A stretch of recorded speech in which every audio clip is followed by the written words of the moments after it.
Reports तो कह रही हैं कि आप बिल्कुल फिट हैं, आप में सब कुछ नॉर्मल है, लेकिन सच कुछ और ही है।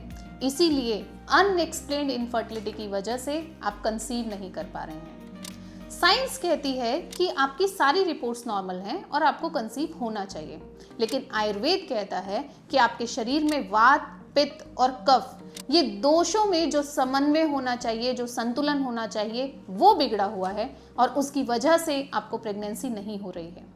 आइए ये है क्या, इसे थोड़ा जड़ से समझते हैं। मॉडर्न साइंस कहती है कि कभी कभी बेसिक टेस्ट ठीक है, जैसे कि स्पर्म का काउंट अच्छा है, अल्ट्रासाउंड ठीक दिख रहा है, यूट्रस में कोई फाइब्रॉइड नहीं है, लेकिन फिर भी माइक्रोस्कोपिक लेवल पर कुछ प्रॉब्लम्स रह जाती हैं।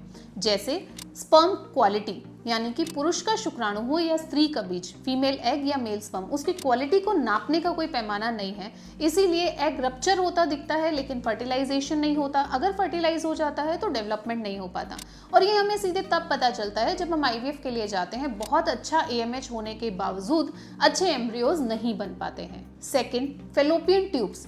फेलोपियन ट्यूब्स बहुत बार लगता है कि ठीक से खुली हुई हैं, लेकिन कभी कभी वो टॉर्शियस होती हैं, कभी कभी वो डायलेटेड होती हैं, यानी घूमी हुई होती हैं, सूजन होती हैं, थोड़ी बहुत फूली होती है।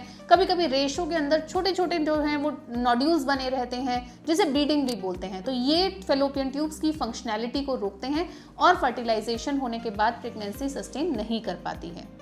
मेल स्पर्म्स में डीएनए फ्रेगमेंटेशन। स्पर्म्स का डीएनए फ्रेगमेंटेशन एक नई टेक्निक है ये जानने के लिए कि स्पर्म्स कितने डैमेज हो चुके हैं।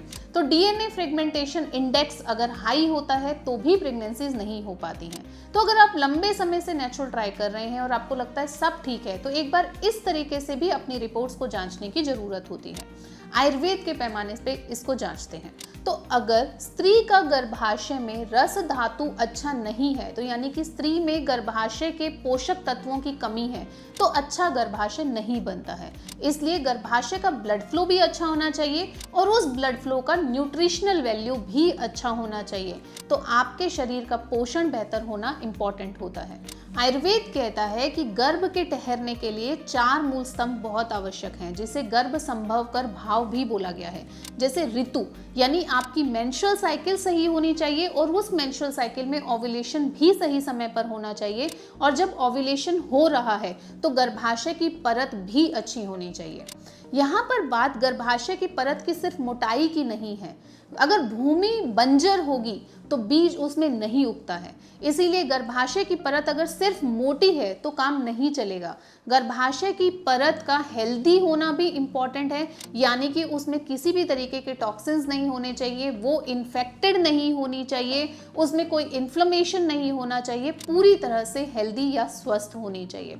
तो आयुर्वेद के अनुसार ना वहाँ पर पित्त ज़्यादा होना चाहिए, ना वहाँ पर वात ज़्यादा अधिक्य होना चाहिए। बैलेंस्ड हॉर्मोन्स का होना बहुत इंपॉर्टेंट होता है। अगर आपको ऐसा लगता है कि बीज कम हो गया है या बीज की क्वालिटी कम हो गई है और अब इसको नहीं बढ़ाया जा सकता, तो आप गलत हैं।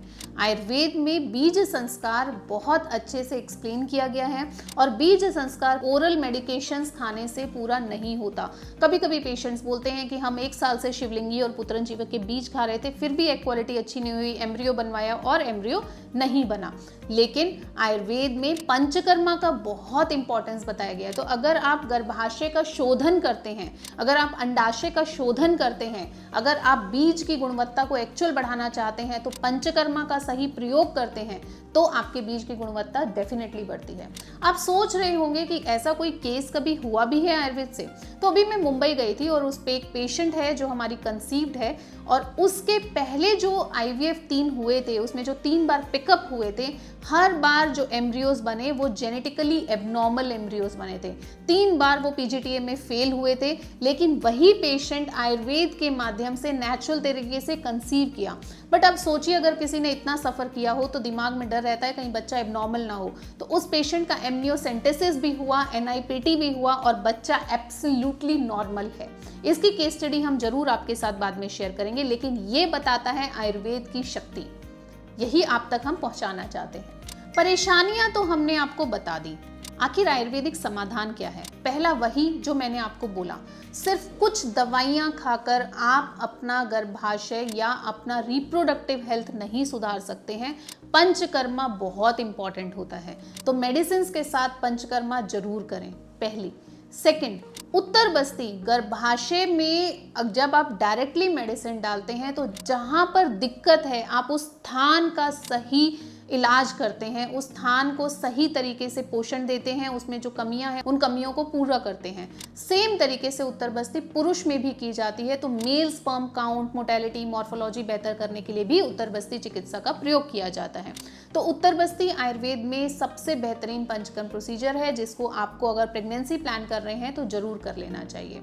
थर्ड, रेगुलर बेसिस पर योगा और प्राणायाम करना। नियमित योगा प्राणायाम बहुत आवश्यक है और सही समय पर करना भी आवश्यक है। सुबह के समय में जो योगा और प्राणायाम आप करते हैं वो आयु की वृद्धि करता है, गर्भाशय को पोषण देगा, अंडे की क्वालिटी बढ़ाएगा, लेकिन वही अगर आप रात्रि जागरण करके करेंगे तो वो उल्टा असर ही दिखाएगा। तो ये सुबह के समय में ही किया जाना चाहिए। And most important, shirodhara. अगर आप बहुत स्ट्रेस हो जाते हैं और आप प्रेगनेंसी प्लान करके लंबे समय से थक चुके हैं तो आपको शिरोधारा जरूर करानी चाहिए। ये आपको जो एक प्रेगनेंसी टास्क बन गया है कि relation banana is a task, उस दुनिया से बाहर निकालकर इसे एक नेचुरल प्रोसेस वापस बनाने में आपकी मदद करेगा, आपके स्ट्रेस को रिलीज करेगा, हार्मोन्स को बैलेंस करेगा और प्रेगनेंसी जल्दी कंसीव होगी।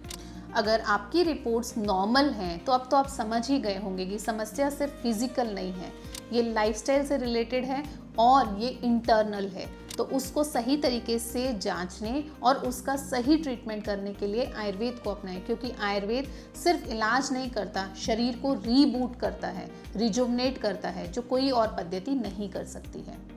इसी तरीके की प्रेगनेंसी रिलेटेड और जानकारी अगर आप हमसे चाहते हैं तो कमेंट्स में आयुर्वेदा लिखें और अपनी क्वेरी लिखें, हम आपको रिवर्ट जरूर करेंगे। लाइक करें, चैनल को सब्सक्राइब करें और ये वीडियो उन लोगों तक जरूर शेयर करें जो आपके आसपास में प्रेगनेंसी प्लान करना चाहते हैं लेकिन नहीं कर पा रहे और इस बात से परेशान हैं कि हमें सब ठीक है लेकिन प्रेगनेंसी नहीं हो रही।